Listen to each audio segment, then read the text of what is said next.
did you have a few nights like that where you were stopping everything? I'm not entirely sure if it's career high, but it's got to be up there.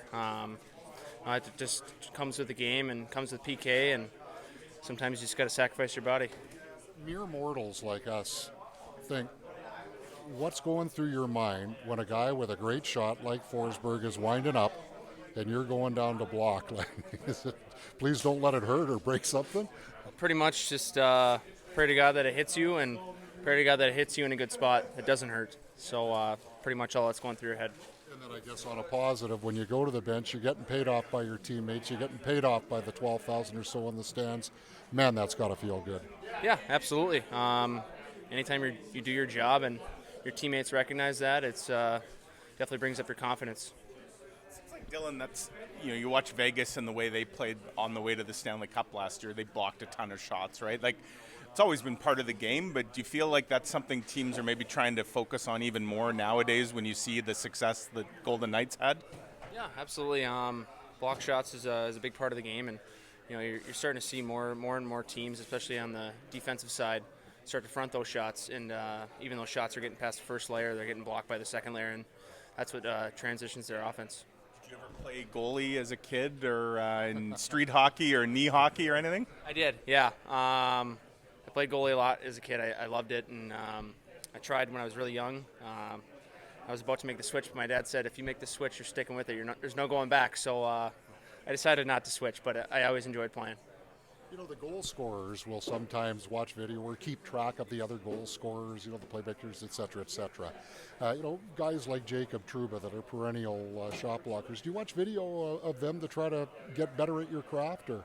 I don't. No, I don't necessarily watch video on shot blocking, but just try and make yourself look as big as possible. And guys are good. They'll always be deceptive. So you have to be aware of that, especially with guys like McKinnon or whatnot. They're always doing the fake shots and pushing or pulling. So pretty much just get in the lane. So it's not strategy then. It's just matter of the moment and the circumstance that dictates what you do. Yeah, pretty much. You got to be willing to block it, but you also have to be aware of those really skilled guys that are able to push it and pull it around you. The other night, Dylan, you guys went with 7D. A little bit different, obviously, first time this year. Do you like that? I mean, it obviously maybe changes up a little the flow or the partnerships a bit, but is there a positive to that? Yeah, absolutely. It's good for Stan to get him in some games, and which is awesome. He did well when he was in there, and you get to play with some new partners throughout the game, which is good, and build chemistry among your teammates. What are you feeding your roommate right now for the heater that he's on, and are you having to keep him grounded? I don't know what's going on with him, but I hope it keeps going. His grandparents were just in town, and they just left the other day, and we were telling them that they can't leave right now, not while he's on this streak. So it's good for him. Have you noticed any good luck superstitions with him? Maybe starts to open the door the other way rather than going through before when the pucks weren't going in, or? Well, he's got a smile on his face, which is always good. More now. Smiling anyway, isn't he? Yeah, kind of.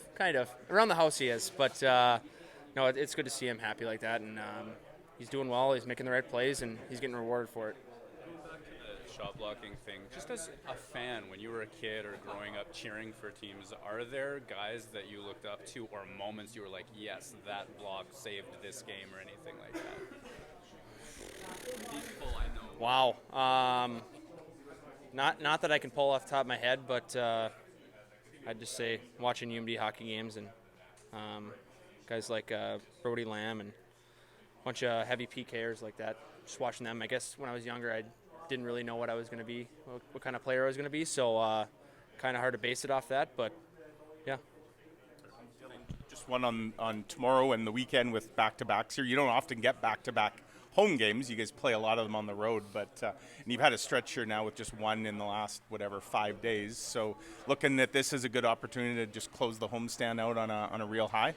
Absolutely, yeah. We want to finish off with 2 wins here before we go on the road. It's always a big confidence booster, especially when we're going on the road. We're going to be really focusing on our first period since we haven't had a game in a few days.